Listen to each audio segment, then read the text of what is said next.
Comment bâtir un futur solide lorsque nous sommes une maman célibataire, seule à gérer le foyer? Donc on a besoin de rassurer sur plein de choses parce qu'il n'y aura pas que du sujet de placement financier. Là, on va reprendre en fonction des moyens, vraiment sur la nature de l'investissement. Et de se dire, j'ai pas besoin d'avoir un capital pour démarrer, je vais pouvoir y aller, même à petite touche. Je suis seule, mais tu peux piloter mon navire.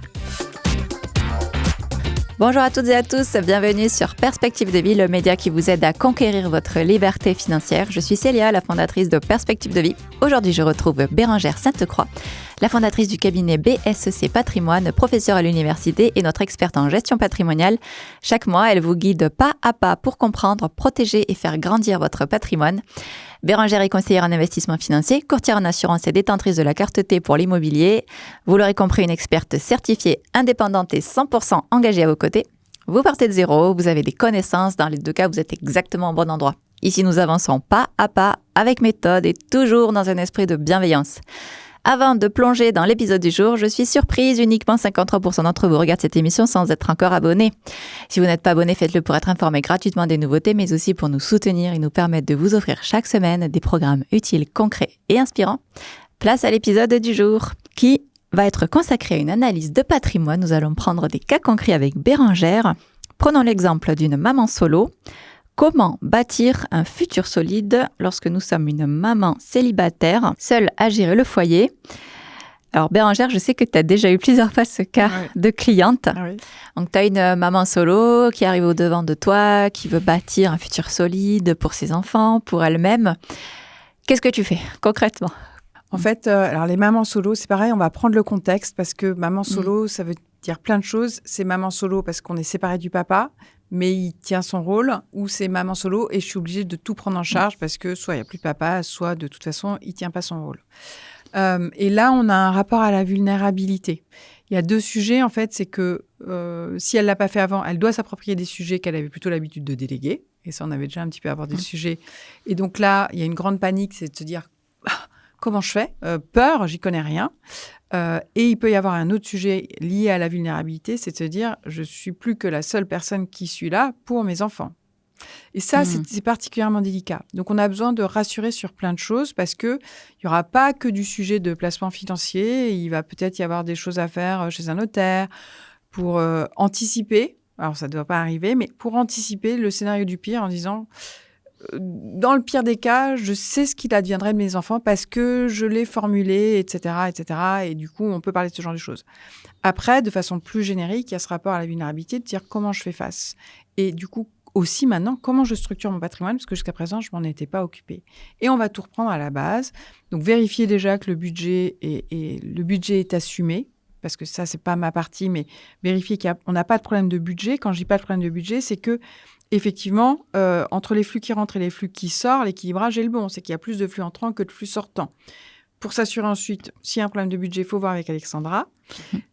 Pour ensuite s'assurer qu'il y a une capacité d'épargne, parce qu'on a besoin d'épargne de précaution, peut-être un petit peu plus, alors surtout quand on a 3 enfants. Ça coûte cher, des enfants. Il y a plein d'aléas. Et puis, eux, ils ont plein d'envie. Voilà, donc on verrouille ça. Et après, ça, on est toujours sur le budget. Et une fois que ça, c'est en place, on va reprendre en fonction des moyens, vraiment sur la nature de l'investissement. Et de se dire, j'ai pas besoin d'avoir un capital pour démarrer. Je vais pouvoir y aller, même à petite touche. Mais par contre, je le fais. Et on va beaucoup plus travailler aussi sur le sens en disant, je vais créer des enveloppes. Parce que bon, je suis une maman solo, très bien, mais un jour, je serai quand même à la retraite. Donc, il ne faut pas... alors, je sais qu'on a des priorités, on a des urgences, on a le maintenant. Maintenant, il faut faire face, les études des enfants, les gardes d'enfants, etc., etc. Mais pour autant, on ne peut quand même pas brader cet après, en fait. On ne peut pas. Et ça ne veut pas dire qu'on doit se mettre la corde au cou. Mais à un moment donné, il faut y aller, même par petites touches. Et il ne faut absolument pas négliger l'importance de ces petites touches. Quand je dis petites touches, c'est se dire, je suis capable de mettre 50 € tous les mois. Et on démarre avec ça. Est-ce que tu as des cas de mamans qui te disent effectivement, j'ai pas assez, ça va être compliqué, qui viennent à tes devants un peu à la rescousse, à l'aide de Bérengère. Par exemple, tu énoncé au début de l'échange divers cas, papa qui aide, qui assume pension alimentaire, qui contribue, et papa qui ne contribue pas. Là, si on se place dans papa qui ne contribue pas. Comment faire? Ouais, c'est dur, c'est sensible. Alors, je suis toujours... je suis particulièrement impliquée parce que ça me touche. Mais vraiment, quand c'est un problème de budget, je ne sais pas faire. Moi, je sais faire mon budget à moi, mais je ne sais pas délivrer du conseil sur le budget. Sur le reste, je sais faire. Là, on touche à quelque chose... je n'ai pas le tact, je n'ai pas je sais pas le faire. Mais ça fait partie des choses. Il faudra regarder nos épisodes. Mais oui, il faudra regarder les autres épisodes parce que sur la partie budget, c'est là où il faut savoir sur quoi on est compétent. Moi, ce que je sais identifier, c'est on a un problème de budget. Voilà. Donc, je vais pouvoir donner quelques conseils, mais je suis pas la plus compétente. Par contre, mon conseil va être de dire, il faut trouver une solution sur le budget. Par contre, la solution, moi, je ne vais pas forcément savoir l'apporter. Là, il y a d'autres gens compétents pour faire ça. Et voilà, et du coup, j'ai le même blanc que parfois quand je suis avec ces femmes parce que ça me touche profondément, mais c'est ma limite de compétence. Donc, c'est de trouver le partenaire qui sait travailler sur le budget, en fait, qui sait travailler sur le budget. Très souvent, les femmes, elles savent plutôt faire. Hein. Et après, ce rapport à la vulnérabilité, une maman solo n'est pas forcément une maman qui n'a pas des gros revenus.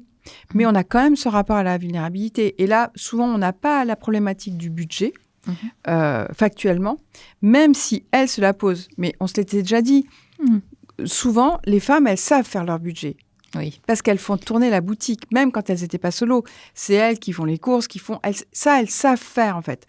Donc souvent, c'est pas tellement la problématique du budget. Parfois, il y a des problématiques où elles disent, j'en ai pas assez, et voilà, et pourtant, je sers. Donc, on va avoir d'autres problèmes. Mais très souvent, mais même quand c'est pas une question seulement de revenus, c'est une question de, je sais faire mon budget. Par contre, on a cette inquiétude. Moi, j'ai des mamans solo qui ont des revenus significatifs. Et pour autant, il y a quand même cette inquiétude. Donc là, on a besoin de structurer. Et la chose qui va la rassurer le plus, qui va permettre de fonctionner, c'est effectivement, bon, votre budget, il est maîtrisé. Alors là, souvent, parfois, j'ai des femmes, elles ont des tableaux Excel, c'est au cordeau. Voilà. Non, mais c'est très impressionnant. Elles budgètent même leur budget loisir. Il y a tant, etc. C'est ce que fait Alexandra. Oui. Ouais, mais c'est waouh. Moi, ça m'impressionne. Voilà. Et souvent, quand elles veulent changer un truc, elles m'appellent, me disent, est-ce que je peux faire ça, Bérangère? Et au début, ça me déstabilisait parce que j'avais l'impression qu'elle me demandait l'autorisation. C'est votre argent et votre budget, il est tellement bien alloué. Voilà. Et là, du coup, on va rajouter les lignes dans le tableau Excel parce qu'elles ont prévu une ligne investissement, mais elles ne savent pas quoi en faire. Et donc, on va allouer des projets. Est-ce qu'il y a une ligne études des enfants? OK. Si c'est une ligne études des enfants, c'est à combien leurs études là? Parce qu'en fait, les études des enfants, elles commencent à coûter cher après 18 ans, hein, globalement. Elles peuvent coûter un petit peu avant, mais à partir de 18 ans, les études supérieures, c'est là que ça coûte le plus cher. Donc, est-ce qu'il nous reste 2 ans? Ça va être compliqué. Est-ce qu'il nous reste 5 ans, 10 ans? Quel est le temps qu'on a pour prévoir ce budget études? On va avoir le budget retraite, on va avoir le budget... on s'est quitté, j'ai pas racheté ma résidence principale parce que là, OK, on se donne quoi comme échéance pour racheter la résidence principale? Parce que comment s'est passée la séparation, etc. Et donc là, on va faire des lignes vraiment de projet.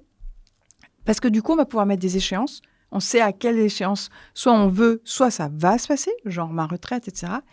Et on va se dire, en fonction, les priorités en fonction du timing et les priorités en fonction du sujet d'importance. En fait, on fait un peu une matrice. Hein, et après, on va caler, on se dit, OK, quels sont les moyens qu'on a?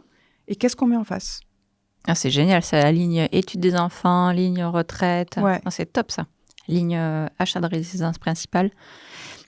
Comment tu accompagnes, par exemple, la ligne études des enfants? Je pense que c'est la préoccupation de quasiment toutes les femmes, surtout là, les mamans solo, qui ont certainement ce coup de stress à se dire maintenant, il va falloir piloter peut-être plus toute seule, davantage toute seule. On pourrait se dire ça, Célia, mais moi, étonnamment, c'est souvent moi qui en parle parce que les gens n'y pensent pas quand c'est loin. Ils ne l'envisagent pas. Comment dire Voilà, résiste pas que c'est peut-être avec l'investissement que ça va être la solution. Mais ça va être un coût surtout un peu significatif. Ouais. Alors, est-ce que c'est parce qu'on est en Île-de-France et on se dit, de toute façon, mes enfants vont être à côté de la maison déjà.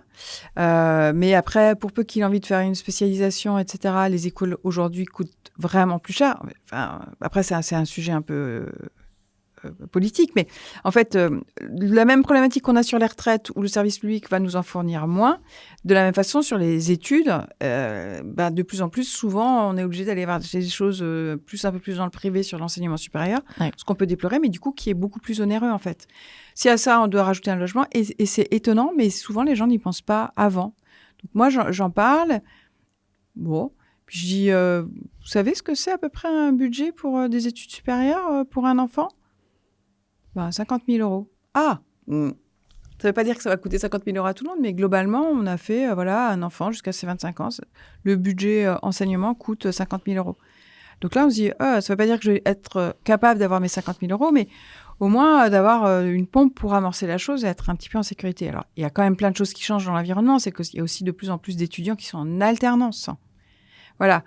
Mais, et là, ça va être pareil. Selon les parents qu'on va avoir en face de soi, il y en a qui vont dire mais moi, je les ai payés, mes études. Hein, et je trouve que ça forme dans la vie. Je veux que mes enfants se les payent. Et puis, il y a des parents qui vont être pourvoyeurs de tout en disant non, moi, je suis le parent. Ça fait partie des choses que moi, je dois assumer. Et en fait, on va composer avec ça. Donc, si on ne prend pas une autre ligne, alors peut-être une ligne retraite, comment tu accompagnes ça ? Peut-être ça, c'est plus... la retraite, il y a vraiment plein de choses. En tout cas, tu es là, tu pointes du doigt qu'il va y avoir cette ligne-là, cette ligne-là à prendre en considération. Sur la ligne retraite, là, on va prendre déjà... là, on va avoir des éléments factuels de quelle a été votre carrière jusque-là. Dans l'état actuel des choses, si ça ne bouge pas, de combien serait votre retraite le jour où, déjà, à quel âge vous allez pouvoir la prendre, dans quelles conditions. OK, ça serait tel montant. Souvent, les gens disent « Oh ouais, c'est pas si mal, là. » Je dis « Oui, d'accord, mais déjà, ce montant, on va se le dire, il est faux. Il est vrai si demain matin, vous aviez toutes les conditions pour prendre votre retraite. Mais là, comme on est sur une projection à 10, 15 ou 20 ans, il va encore y avoir des réformes. Les pensions de retraite vont encore baisser. Donc, ce chiffre, il est intéressant parce qu'il donne un ordre de grandeur. Déjà, et c'est de se dire « OK, quel est le gap qu'on doit compléter ?» Parce que du coup, la pension de retraite est une baisse significative par rapport aux revenus. C'est-à-dire, quel est cet écart-là qu'on doit combler ? Parce que j'ai une information pour vous, c'est que quand vous allez être à la retraite, vous n'allez plus négocier d'augmentation. Non mais on l'a vous dit, êtes complètement tributaire en fait. Et votre retraite, j'ai une bonne nouvelle, on va vivre très longtemps. Ou alors, pour certains, c'est pas une très bonne nouvelle parce que vivre très longtemps, ça veut dire que je vais avoir une grosse érosion monétaire. C'est-à-dire que ma retraite, qui pourra à peu près me convenir quand je vais partir... Et ça, je voudrais encore qu'on me le démontre. Dans 15 ans, déjà, j'ai perdu en pouvoir d'achat. Alors, qu'est-ce que c'est dans 30 ans quand, de surcroît, je vais devoir assumer le coût de ma mutuelle santé qui, aujourd'hui, est pris en charge en partie par mon entreprise. Mutuelle santé qui va coûter plus cher parce que je suis plus vieux et que l'assureur, du coup, me le facture de façon plus importante. Et que, potentiellement, en vieillissant, même en étant en bonne santé, à un moment donné, je vais peut-être avoir besoin de services, de soins supplémentaires. Et ça serait que moi, j'y avais pas pensé. J'avais déjà fait la remarque dans un épisode précédent que nous avions tourné. La mutuelle, on n'en aura plus. Non, la mutuelle, il faut se la payer. Et c'est cher. Oui, et encore plus. Alors, je ne sais pas s'il y a des gens qui nous écoutent qui vont être à la retraite bientôt. Comment dire ? Là, vous allez devoir choisir une mutuelle santé perso. Ne regardez pas au coût. Ne regardez pas strictement au coût. Alors, je vais m'expliquer. Regardez le niveau des garanties. C'est vraiment important. Ensuite, vous challengez le niveau des coûts. Ensuite, vous challengez les coûts. Mais d'abord, regardez les garanties et après le coût. Ne regardez pas d'abord le coût. Je m'explique pourquoi. Là, vous avez 62, 63, 64 ans. Vous êtes jeune, plutôt en bonne santé. Vous allez choisir votre mutuelle en disant « elle me coûte vraiment moins cher ». Et puis, dans 10 ans, vous allez avoir besoin d'avoir des soins un peu spécifiques. Vous allez dire « ah, ma mutuelle, elle ne me couvre pas super bien. Je vais changer ». À 70 ans, on va vous assassiner sur votre mutuelle santé. Parce que vous n'aurez pas la prime au nouveau, parce que vous êtes vraiment plus âgé, et que du coup, là, votre mutuelle santé, elle va vous coûter plus cher que si, dès le départ, vous aviez une mutuelle santé. Dit autrement, c'est quand vous allez choisir votre mutuelle santé, vous ne pourrez pas tellement en changer. Vous pourriez, mais ça risque de vous coûter vraiment plus cher. Oui. Des détails importants auxquels nous ne pensons pas, oui. Ouais. Moi, j'y pense pas, non. Non, c'est sûr. Non, merci, moi aussi, tu m'as provoqué des déclics à ce niveau-là. Est-ce que tu penses qu'une maman, parce qu'elle se retrouve seule, elle doit encore plus prendre soin de son patrimoine, se constituer un patrimoine pour se protéger? Oui. Alors moi, je pense que de base, tout le monde doit le faire. Après, de toute façon, quelqu'un qui est seul et en théorie, ou qui peut ressentir de la vulnérabilité, il doit encore plus le faire, juste pour gagner en qualité de vie, pas financière, mais de sécurité. C'est-à-dire, quand on a une inquiétude en soi, on ne va pas bien. Et après, effectivement, on doit constituer son propre filet de sécurité si on est le seul à pouvoir le constituer, en fait. C'est encore plus nécessaire. Oui, ça, c'est certain. Je suis seule. Est-ce que ce genre de profil peut vraiment faire bouger les choses ? Dans quel sens ? C'est pour dire les choses clairement et arriver à dédramatiser auprès des femmes, dire je suis seule, mais je peux y arriver, je peux piloter mon navire. Mais carrément, mais bien sûr.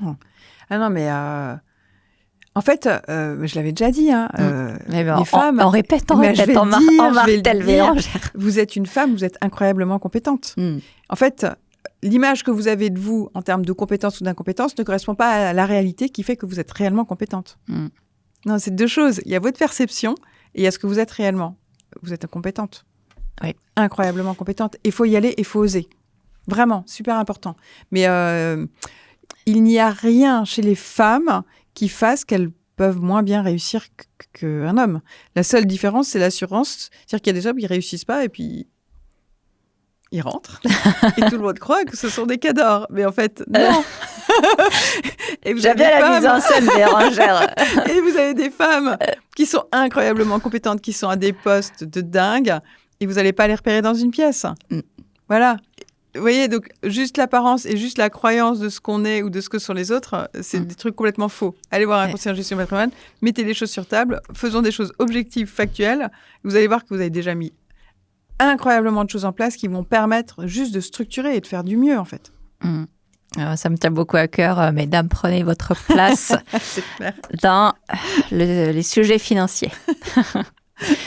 Merci Bérengère. Je pense qu'on a fait le tour. Pour conclure, encore une fois, il faut prendre en compte le contexte. C'est très personnel. Ton accompagnement, il est extrêmement personnalisé et il n'y a pas d'accompagnement universel. Non. C'est vraiment en fonction de là où se trouve la personne à un instant T et ses objectifs. Exactement. Parfait. Merci Bérengère. Merci Célia. Merci à vous aussi d'avoir visionné cet épisode. S'il vous a aidé à mieux comprendre votre patrimoine et à avancer dans vos choix financiers, pensez à vous abonner à la chaîne, activer la cloche pour ne rien rater et surtout le partager à une amie, une sœur, une collègue. Nous avons toutes besoin d'un petit coup de pouce pour oser se lancer. Chaque partage peut vraiment déclencher un déclic. Et vous, où en êtes-vous dans votre parcours financier ? Dites-le nous en commentaire, chaque message compte. Il nous aide à créer des épisodes qui vous ressemblent, qui répondent à vos vraies questions. À très vite pour un nouvel épisode, toujours avec méthode, bienveillance et l'envie de vous voir conquérir votre liberté financière.